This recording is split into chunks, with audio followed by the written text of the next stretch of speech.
ನಮಸ್ಕಾರ. ನನ್ನ ಹೆಸರು Nandini Mehta. I am the artistic director of NADAM, which is an acronym for Nartan Academy of Dance and Music. We have been promoting, propagating and teaching Bharatanatyam and Kathak, which are the two classical dance forms of India. As you all know, 29th of April is celebrated as World Dance Day or International Dance Day. This was started in the year 1982 by UNESCO to celebrate the birthday of French ballet dancer Jean-Georges Nouvel. So from then onwards, World Dance Day has been celebrated across more than 200 countries, and dance brings people together. It's a way of celebration, and it's not only an art or an expression, but it also has many physical and mental health benefits. Dance reduces stress and increases flexibility, and also overall dimension it provides for the children and adults as well. So I wish you all a happy World Dance Day. ಎಲ್ರಿಗೂ ನಮಸ್ಕಾರ. ನನ್ನ ಹೆಸರು ಕೇಶವ ಅಂತ. ನಾನು ಯಶವಂತಪುರಿಂದ ಬರ್ತಿದ್ದೀನಿ. ನಾನು past 2 ಇಯರ್ಸಿಂದ Kathak ಕಲಿತಿದ್ದೀನಿ. ಯಾಕಂದರೆ like dance is like an emotion ಅಂತ. ಅದೊಂಥರ ಮಧ್ಯದಲ್ಲಿ ಯಾವಾಗಾದರೂ ಬಿಟ್ಟರೆ ಲೈಕ್ ಬಿಡೋ ಮನ್ಸು ಬರಲ್ಲ. ಮತ್ತು ಆಮೇಲೆ ಲೈಕ್ ಅನಿಸ್ತಾ ಇರುತ್ತೆ ಮತ್ತೆ ಜಾಯ್ನ್ ಆಗಬೇಕು ಅಂತ. It's like an endless emotion. Namaste, I'm Ishita.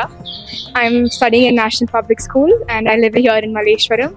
I've been learning Kathak dance from Nandini Mehta ma'am from 4 years. Truly, dance brings me joy and happiness. When I dance, I feel like I'm out of the world. ಎಲ್ರಿಗೂ ನಮಸ್ಕಾರ. ನನ್ನ ಹೆಸರು ಸಮೃದ್ಧಿ. ನಾನು Nandini Mehta ma'am ಹತ್ರ ಕಥಕ್ ಕಲಿತಾ ಇದ್ದೀನಿ. 3 ವರ್ಷದಿಂದ ಕಲಿತಾ ಇದ್ದೀನಿ. ಡ್ಯಾನ್ಸ್ ಅನ್ನೋದು it is like a very lovely thing. ನಾವು ಎಷ್ಟೇ ಸ್ಟ್ರೆಸ್ನಲ್ಲಿದ್ದರೂ, ನಮ್ಗೆ ಎಷ್ಟೇ ಲೈಕ್ ಬೇಜಾರಿನಲ್ಲಿದ್ದರೂ ನಾವು ಡ್ಯಾನ್ಸ್ ಮಾಡಿದ್ರೆ ಆ ಬೇಜಾರಿನ ಸ್ಟ್ರೆಸ್ಸಿಂದ ಹೊರಗೆ ಬರೋಕ್ಕಾಗತ್ತೆ. ಲೈಕ್ ನಮ್ಮ ಎಲ್ಲ ಪ್ರಾಬ್ಲಮ್ಸ್ಗೂ ಸೊಲ್ಯೂಷನ್ ಇಸ್ ಡ್ಯಾನ್ಸ್ ಅಂತ ನನಗನ್ಸುತ್ತೆ. It is a very beautiful thing I ever seen in my life. ಎಲ್ಲರಿಗೂ ನಮಸ್ಕಾರ. ನನ್ನ ಹೆಸರು ಮೈತ್ರಿ. ನಾನು ಇಲ್ಲೇ ಮಲ್ಲೇಶ್ವರಮಲ್ಲಿ ಇರ್ತೀನಿ. ಆ್ಯಂಡ್ ನಾನು ನಂದಿನಿ ಮೆಹ್ತಾ ಮ್ಯಾಮಿಂದ 7 ಇಯರ್ಸಿಂದ ನಾನು ಕಥಕ್ ಕಲಿತಾ ಇದ್ದೀನಿ. And especially Kathak is a very beautiful dance form. ನನಗೆ ಚಿಕ್ಕ ವಯಸ್ಸಿಂದನೂ ಕಥಕ್ ಅಂದರೆ ತುಂಬ ಇಷ್ಟ ಆಯಿತು. ಸೊ ನಾನು ಕಥಕ್ಗೆ ಸೇರಿಕೊಂಡೆ. Basically dance is a very beautiful way to express your emotions. And ಅದು ತುಂಬ ಸ್ಟ್ರೆಸ್ ಫ್ರೀ ಮಾಡುತ್ತೆ. ಎಕ್ಸಸೈಸು ಆಗುತ್ತೆ ಅದರಿಂದ. ಹಲೋ.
Malleshwara.